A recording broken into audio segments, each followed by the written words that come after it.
श्रीमां शारदा देवी स्वामी गंभीरानंद। अध्याय 1 अवतरणिका पृष्ठ संख्या 9। शक्ति संयुक्त श्री भगवान ही युग धर्म परिवर्तन में समर्थ हैं, नहीं तो निर्गुण ब्रह्म का जगत के व्यापारों में क्रियाशील होना नितांत असंभव है। नर अवतार में शक्ति की आराधना करके वे उसको उद्बोधित करते हैं और तत्पश्चात लोक कल्याण रूप कार्य में नियुक्त करते हैं। इस प्रकार ईश्वर आराधिता शक्ति हर युग में कृपालु होकर भूले भटके अस्त व्यस्त मानव समाज के पुनरुत्थान का सूत्रपात करती हैं। केवल इतना ही नहीं, जिस समय श्री भगवान नर रूप में अवतीर्ण होते हैं उस समय प्रायः उनकी आराधिता शक्ति भी नारी रूप में उनकी सहगामिनी होती हैं। श्री रामचंद्र जी के साथ सीता देवी, श्री कृष्ण जी के साथ श्री राधिका, बुद्ध देव के साथ यशोधरा, श्री चैतन्य देव के साथ विष्णुप्रिया आगमन से ही प्रमाणित होता है। सच तो यह है कि शक्ति चाहे वह आध्यात्मिक, आदि भौतिक एवं आदि दैविक रूप में हो अथवा नारी रूप में हो, अवतार के साथ संयुक्त होती हुई उनकी लीला को प्रकट करने में अनंत प्रकार में सहायक होती हैं। बिना शक्ति की सहायता के अवतारों के दिव्य कार्यकलाप असंभव और हमारे लिए दुर्बाध्य हो जाते हैं। तभी तो श्रीमद स्वामी शारदानंद जी ने लिखा है, चैतन्य के साथ शक्ति के नित्य मिलन को देखकर ही विशेष विशेष शक्ति संपन्न पदार्थों में तथा समस्त जगत में भारतवर्ष के ऋषियों ने शव रूपी शिव पर नृत्य करती हुई शक्ति की आराधना की थी।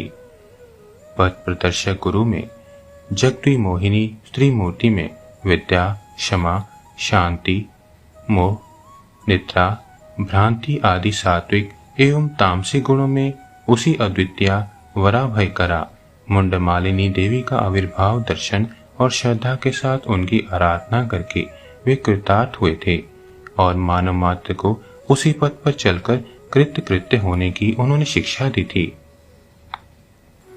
श्री रामकृष्ण देव की उपासना से संतुष्टा यही देवी वर्तमान युग में पुनः मानव कल्याण में तत्पर हुई हैं। यह देखकर पूज्यपाद आचार्य स्वामी विवेकानंद जी ने उदात्त कंठ से इस तरह हमारा आह्वान किया है, जिस शक्ति के उन्मेष मात्र से दिग्दिगंत व्यापिनी प्रतिध्वनि जागृत हुई है, कल्पना से उसकी पूर्ण अवस्था का अनुभव करो और वृथा संदेह, दुर्बलता और दास जाति सुलभ ईर्ष्या द्वेष त्याग करके इस महान युग चक्र के परिवर्तन की सहायता करो। सब में निहित ब्रह्म रूपिणी वह अदृश्य शक्ति इस काल में पुनः युगावतार भगवान श्री रामकृष्ण की सहधर्मिणी के रूप में अवतीर्ण होकर एक और तो परम पुरुष की लीला की पूर्ति में सहायक हुई और दूसरी ओर विभिन्न क्षेत्रों में अपनी महिमा का विस्तार कर और मानव समाज के अकल्याण को दूर कर उसने भावी भारत तथा समस्त विश्व को एक नव अभ्युदय के राजमार्ग पर ला दिया। तभी तो दोनों की कृपा कटाक्ष से कृतार्थ हो स्वामी विवेकानंद ने सविनय कहा है, दास हूं तुम दोनों का, करूं प्रणाम शक्ति तुम्हारे चरणों में। जिस प्रकार ईश्वर के अवतार होने की एक प्रणाली होती है, उसी प्रकार शक्ति के आविर्भाव की भी एक रीति होती है। अथवा यूं कहिए कि यद्यपि अग्नि और उसकी दाही का शक्ति के समान अभिन्न ईश्वर और ईश्वर शक्ति का शरीर धारण एक ही लक्ष्य के लिए एक ही समय में और एक ही नियमानुसार होता है, तो भी उनकी कार्य सिद्धि पुरुष शरीर धारण द्वारा एक प्रकार और नारी शरीर धारण द्वारा दूसरे प्रकार से हुआ करती है। अंततः उनकी सत्ता में पृथकता न होने पर भी करुणामय शक्ति के अवतार तत्व की पृथक चर्चा में एक निजी सार्थकता है।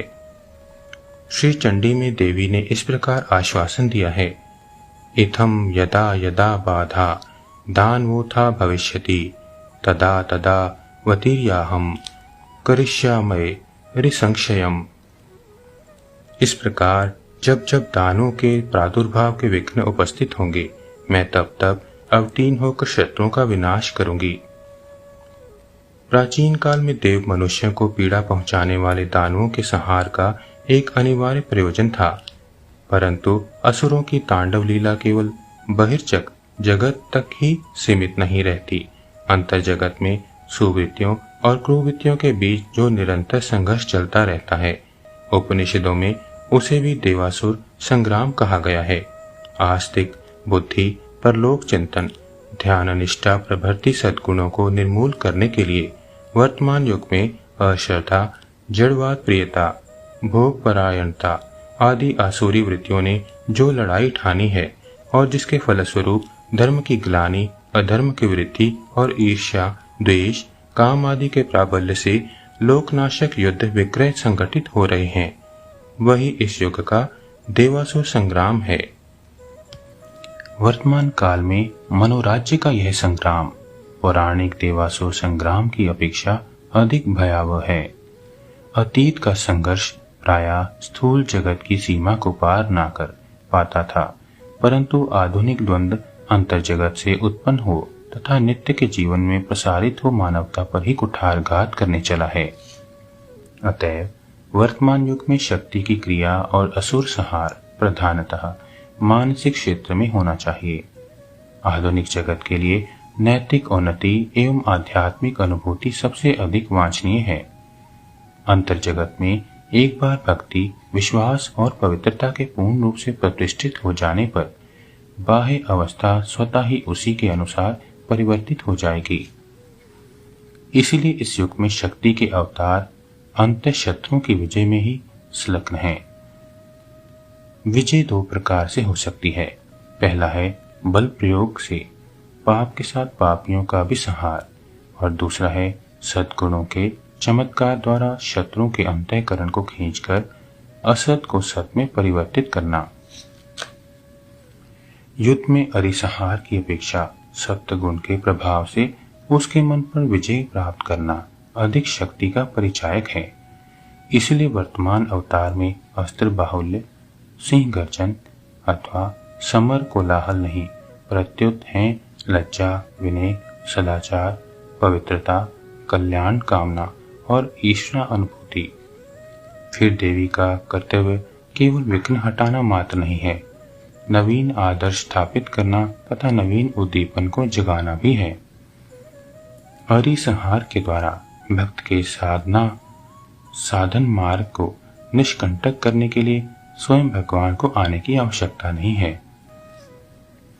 उनके अंश अथवा गुण विशेष के आविर्भाव से ही यह कार्य संपन्न हो सकता है, परंतु मानव समाज को आध्यात्मिक अनुभूति के उच्च सोपान पर ले जाने के लिए स्वयं ब्रह्म शक्ति को ही कर्म क्षेत्र में अवतीर्ण होना पड़ता है।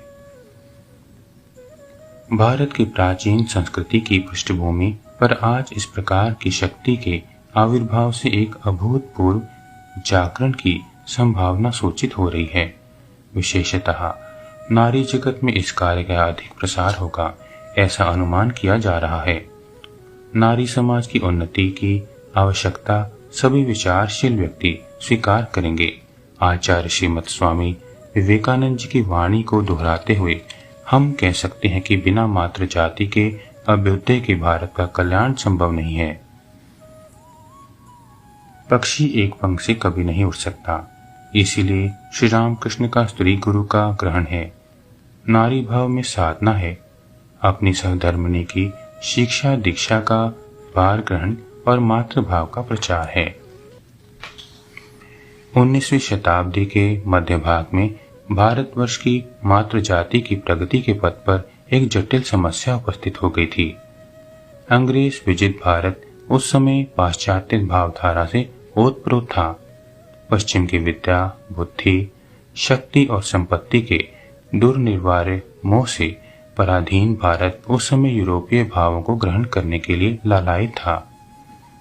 सर चार्ल्स वुड ने 19 जुलाई सन 1854 ईस्वी को भारतीय शिक्षा पद्धति की जो रूपरेखा सामने रखी, उससे इस बात का स्पष्ट आभास प्राप्त हो गया था कि इस लालसा की परिसमाप्ति कहाँ होगी।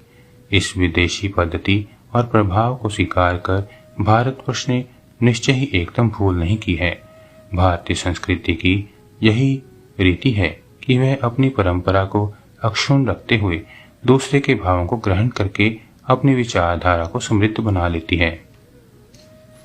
वर्तमान युग में हमारे नारी समाज को पाश्चात्य नारी समाज के आदर्श को ग्रहण कर उस सतेज बनाने की आवश्यकता है। उसी प्रकार पाश्चात्य सभ्यता को भी टिकने के लिए हमारी मातृभक्ति को आंशिक रूप से ग्रहण करना होगा।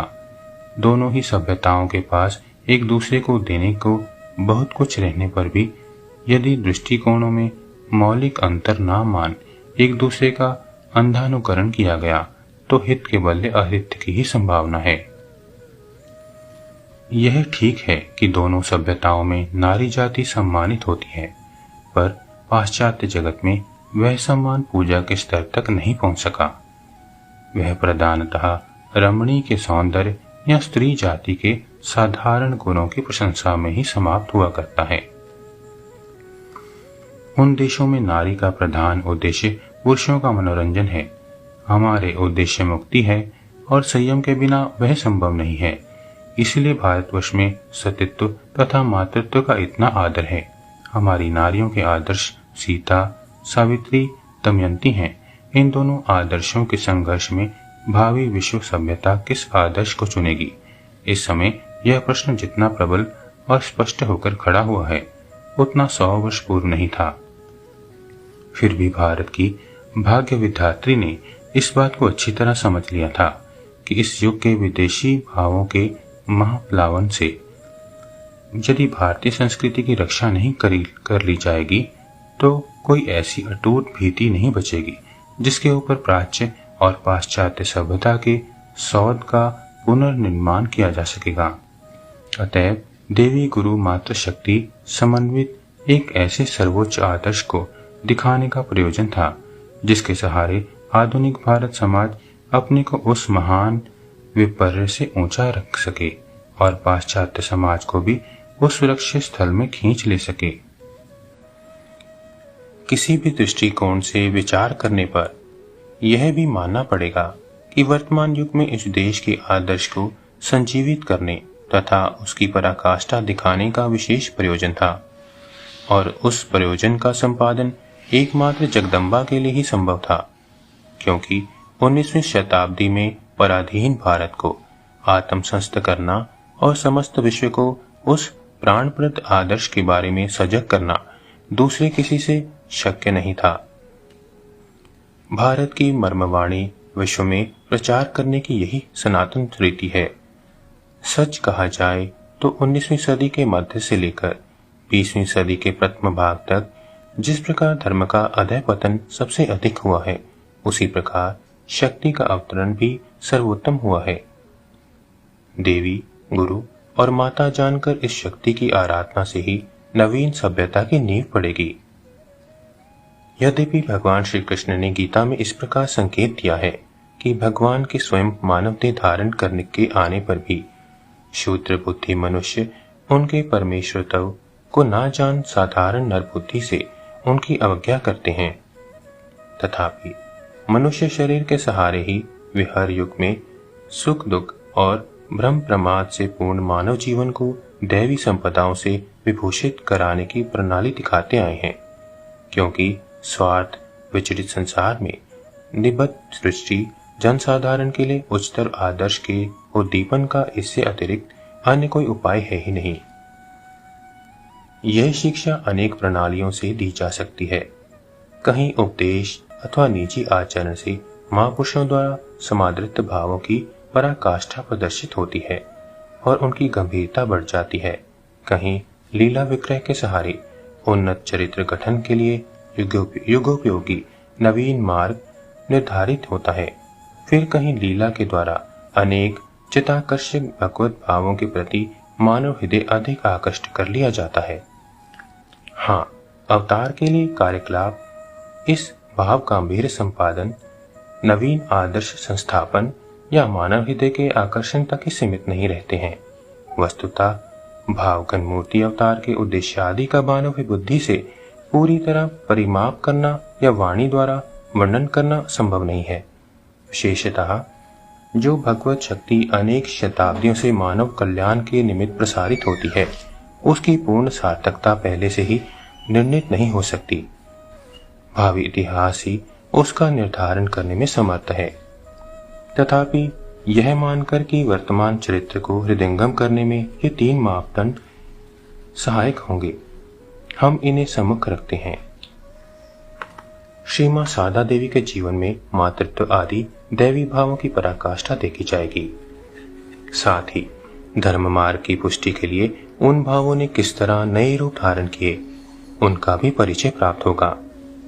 हम यह भी देखेंगे कि उनके जीवन में पुत्री, वधू, भगिनी, पत्नी, गृहिणी आदि नारी जनोचित संबंध तथा अस्वस्थ अवस्था विशेष के आदर्श कैसे स्थापित हुए हैं, और यह भी कि उनकी पवित्र लीला स्वतः ही मानव मन को खींचकर कैसे चिरधेय वस्तु के रूप में विराजित है। इस जीवन के अनुचिंतन के पश्चात हम इस प्रश्न को उठाने के लिए पाठकों का आह्वान करते हैं कि क्या यह भाव उच्छ्वास मात्र है अथवा वास्तविकता का अस्फुट संकेत है। परंतु हमारा यह विश्वास है कि इसके पूर्व ही वे स्वयं सच्ची बात का पता लगाकर संशय रहित हो जाएंगे। हाँ, इस स्थल पर यह बता देना आवश्यक है कि हम जिस चरित्र की चर्चा के लिए अग्रसर हो रहे हैं वह अनेक अंशों में ही असाधारण है। अतएव इसकी सार्थकता का मानदंड भी दूसरे ही प्रकार का होना चाहिए। श्री सादा देवी की जीवन ना तो उन अति मानवों के क्षणिक चमकने वाले जीवन के स्तर की है जो समकालीन जगत में एकाएक बढ़ते हुए कुछ काल तक चकाचौंध लगाकर इतिहास के पृष्ठों से सदा के लिए लुप्त हो जाते हैं, और न उन व्यक्तियों के स्तर की है जो कर्म, चांचल्य, वागाडंबर अथवा यंत्रादिकों का विकट संघर्ष उत्पन्न करके तात्कालिक सभ्यता के संकट में डाल देते हैं और इतिहास के अध्याय विशेष को चिर कलंकित कर बैठते हैं। किंतु जो महान चरित्र अपनी नीरव साधना से मानव संस्कृति को उच्च अवस्था में पहुंचा देते हैं, जिनकी प्रभा सामयिक दृष्टि से क्षीण होने पर भी चिरस्थायी होती है और उत्तरोत्तर फैलती जाती है, श्री माता जी का पूत चरित्र ऐसे ही चरित्रों के अंतर्गत है। केवल इतना ही नहीं, श्री माता जी की जीवनी सीता, सती आदि उन प्रातः स्मरणीय देवियों की जीवनी की कोटि में रखी जानी चाहिए, जिनके आगमन से धर्म जीवन की मलिनता दूर हो, नव अभ्युदय का सूत्रपात हुआ था। यह सब सत्य है, तथापि मन में उठता है, सारे विश्व के लिए जिस शक्ति का अवतरण हुआ उसने नवीन सभ्यता से अलग एक छोटे से ग्राम को अपना पीठस्थान क्यों चुना? इसका उत्तर कौन दे सकता है? जिसकी अचिंत्य महिमा से विश्व की सृष्टि, स्थिति और लय होता है, उसके कितने कार्यों का कारण हम ठहरा सकते हैं। पर मानव बुद्धि अपनी अक्षमता को जानते हुए भी इस खोज से विरत नहीं होती। इसीलिए हम विचार करते हैं, क्या जयराम वाटी की कोई अपनी महिमा थी जिससे वह इतना सौभाग्यशाली हुआ? बहुत खोजने पर भी इसका कुछ पता नहीं चलता। केवल इतिहास के पृष्ठों से हमें इस बात का स्मरण करा देते हैं कि श्री कृष्ण का जन्म कंस के कारागृह में हुआ था और उनका बचपन और किशोरावस्था ग्वाल बालों के बीच व्यतीत हुई थी। ईसा मसीह का जन्म अस्तबल में और उनका लालन पालन बड़ई के घर में हुआ था। श्री रामकृष्ण अप्रसिद्ध कामारपुकुर की ढेंकीशाला में अवतीर्ण हुए थे और उन्होंने दक्षिणेश्वर वाले मंदिर की देवल वृत्ति स्वीकार की थी। इसके अतिरिक्त समाज शास्त्र के सिद्धांतों से हमें ज्ञात होता है कि देश के नगर निवासी शिक्षितों और धनिकों की चिंताधारा में विप्लव होने पर भी जाति संस्कृति बहुत दिनों तक ग्रामों के निस्व शांत वातावरण में अपनी रक्षा करती रहती है। विशेषकर भारतीय संस्कृति ने दरिद्र ब्राह्मणों और निसंबल गुरुओं को आध्यात्मिक उच्चासन देकर आत्मरक्षा का एक अनोखा उपाय ढूंढ निकाला है। क्या जयराम वाटी इसी दैवी संपदा से महिमान्वित है? ओम श्री राम कृष्ण अर्पणमस्तु।